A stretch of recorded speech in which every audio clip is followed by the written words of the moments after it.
प्रिय छात्रों, सुप्रभातम।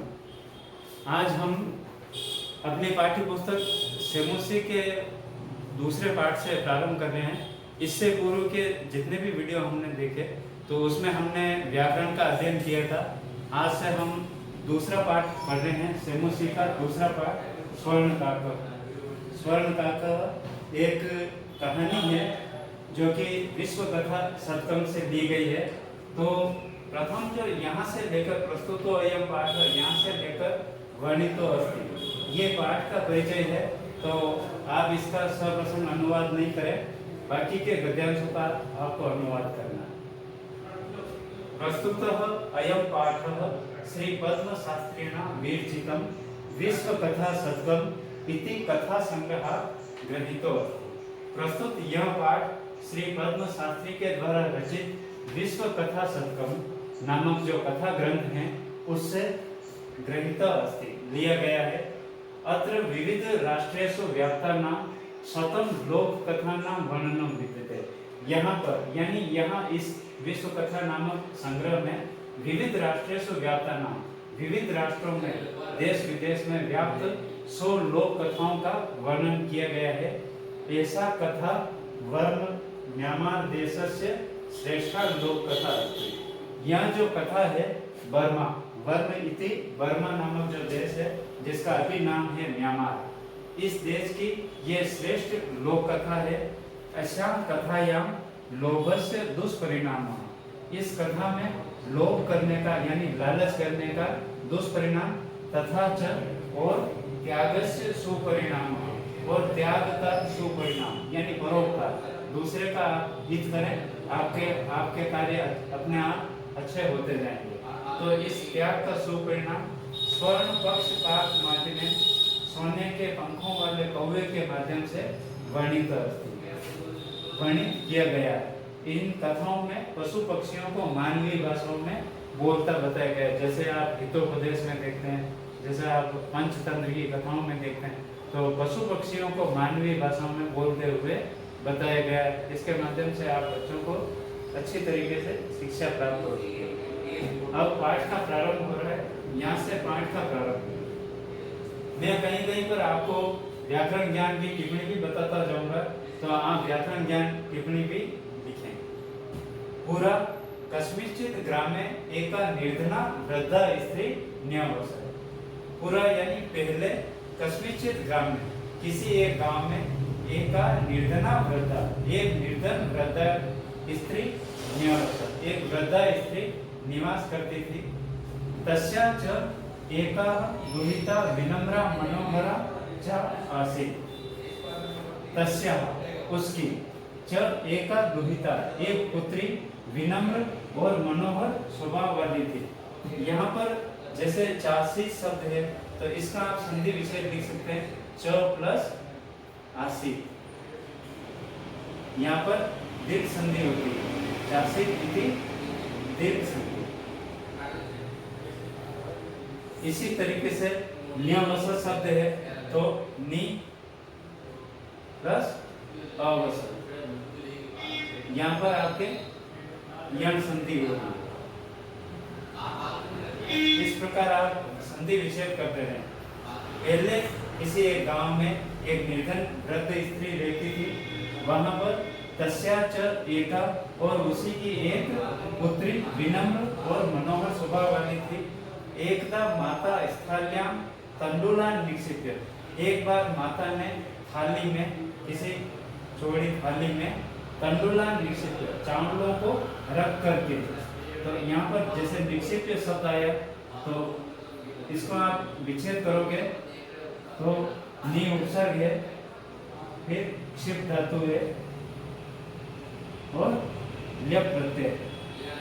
इस प्रकार से आप व्याकरण ज्ञान टिप्पणी में शब्दों को अलग करें। तो उसने एक बार थाली में चावलों को रख करके अपनी पुत्री को आदेश दिया कि सूर्य तपे तंडुलान खगेभ्यो रक्षत। सूर्य की धूप में, यानी ऊपर छत पर सूर्य की धूप में तंडुलान चावलों की खगेभ्यो रक्षत, पक्षियों से रक्षा करो। वो छोटी उम्र वाली बालिका थी, उसको आदेश दिया कि इन चावलों को धूप में रख दो और धूप में चावलों की पक्षियों से रक्षा करना। किंचित कालानंतर कुछ समय के पश्चात एको विचित्र काक समुद्रीय एक विचित्र कौवा उड़ करके तस्या समीपम आगच्छ उसके पास में आया। यानी एक कोई विचित्र कौवा उड़ता हुआ उस जहाँ पर उसने थाली रखी थी चावलों की वहां पर वो उड़ करके आता है।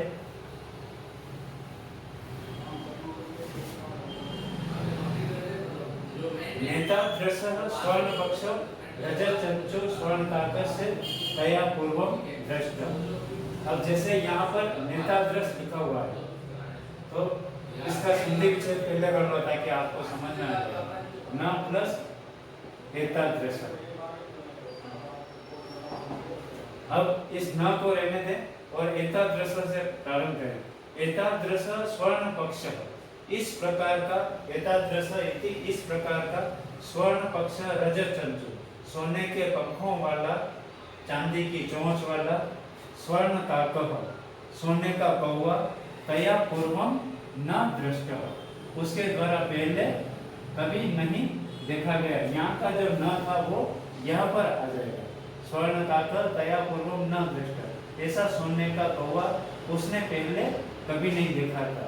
उसने यानी उस बालिका ने तम तंडुलान खादंतम उसको चावलों को खाता हुआ देख करके और हसंतम और हंसता हुआ विलोक्य इति देख करके वे उपसर्ग लोक धातु और यप प्रत्यय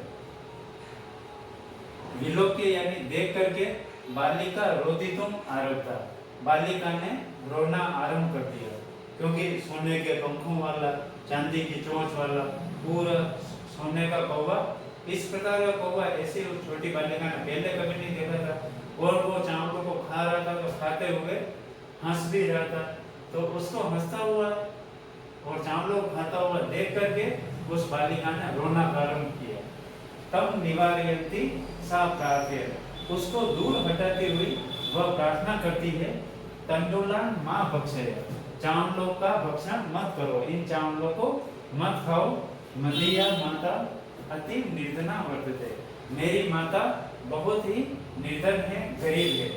तो स्वर्ण पक्ष काकः प्रोवाच सोने के पंखों वाला वो कौवा बोला मां शुचः दुखी मत हो या शोक मत करो। शुच इति शोक करना या दुखी होना। सूर्योदयात् प्राग ग्रामात् बहिः पिपल वृक्षम अन्वत्वया आगन्तव्यम् सूर्योदय से पहले ग्रामात् बहिः गांव के बाहर पिपल वृक्ष के नीचे तुम आ जाना या तुम्हें वहां आना चाहिए। तुम कल सुबह सूर्योदय से पहले गांव के बाहर एक पीपल का वृक्ष है उसके नीचे तुम वहां पर आ जाना। अहम तुभ्यम मैं तुमको तंडुल मूल्यम दास्यामि इन चावलों का मूल्य दे दूंगा। तो प्रहर्षिता बालिका निद्राम अपि न लेते। तो इस खुशी में इस हर्ष में बालिका ने रात को नींद तक भी नहीं निकाली क्योंकि पहली बात तो वो पक्षी बोलने वाला था सोने के पंखों वाला चांदी की चोंच वाला पहले से उसको खूब आश्चर्य हो रहा था और उसके ऊपर वो बोलने वाला था और उसने कहा कि मैं तुमको इन चावलों का मूल्य दे दूंगा तुम गांव के बाहर किसी पीपल वृक्ष के नीचे आ जाना। सूर्योदय पूर्वम एक सा तत्र उपस्थिता सूर्योदय से पहले ही वह बालिका वहां पर उपस्थित हो गई और वृक्षस्य ऊपरी विलोक्य और वृक्ष के ऊपर देख करके साच आश्चर्यचकिता समझाता।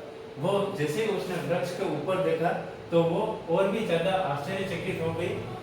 यत तत्र स्वर्णमय प्रासाद वर्तते कि वहां पर सोने का महल था।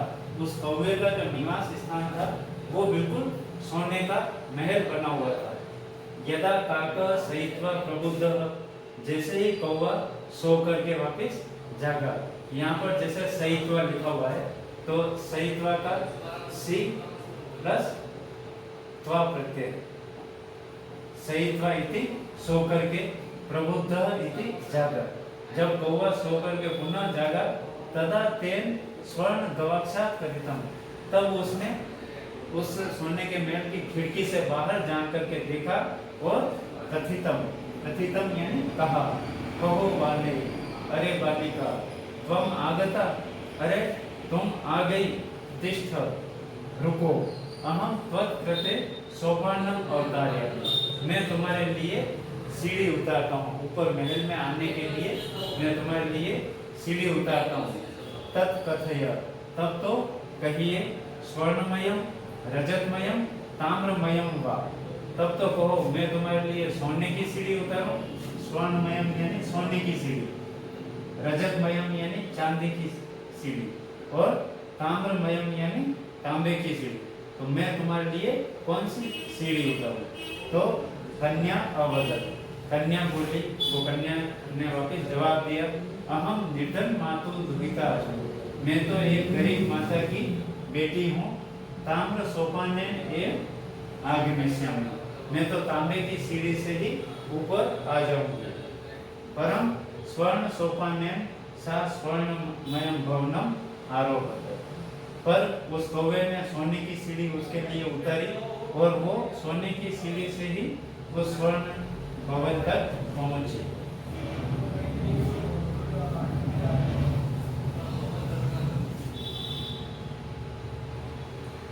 चीरकालं भवने विचित्र वस्तूनि सज्जितानि दृष्ट्वा, चीरकालं लंबे समय से, दीर्घ काल पर्यंत से भवन उस भवन में, उस राजप्रासाद में चित्र विचित्र वस्तुनि सज्जितानि दृष्ट्वा, चित्र विचित्र जैसा उसने कभी देखा ही नहीं, क्योंकि वो गरीब माता की लड़की थी, तो उसके घर में ऐसी कोई सुविधाएं नहीं थी, तो वहां पर उस सोने के महल में चारों तरफ आश्चर्यचकित कर देने वाली जो वस्तुएं थी, उनको सजी हुई देख करके सा विस्मयम गता, वो और भी ज्यादा आश्चर्यचकित हो गई।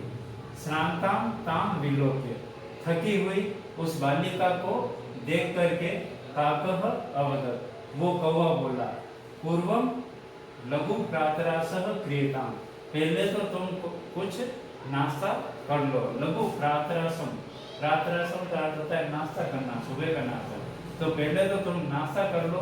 वद त्वं स्वर्ण स्थाल्याम भोजनम करिष्यसि किं वा रजत स्थाल्याम उत ताम्र स्थाल्याम, बोलो तुम कौन सी थाली में भोजन करोगी, रजत स्थाल्याम चांदी की थाली में, या फिर स्वर्ण स्थाल्याम सोने की थाली में, या फिर ताम्र स्थाल्याम चांदी की तांबे की थाली में। बालिका अवदत्, बालिका बोली, ताम्र स्थाल्याम एव अहम भोजनम करोमि, मैं तांबे की थाली में ही भोजन करूंगी। एव अहम निर्धना भोजनम करिष्यामि, मैं तो निर्धन हूँ, इसलिए तांबे की थाली में ही मैं भोजन करूंगी। तथा सा आश्चर्यचकिता संजाता, तब वह और भी ज्यादा आश्चर्यचकित हो गई। यदा स्वर्ण काकेन स्वर्ण स्थाल्याम भोजनम परिवेशितम, जब उस सोने के कौवे ने स्वर्ण स्थाल्याम भोजनम परिवेशितम, सोने की थाली में ही भोजन परोसा।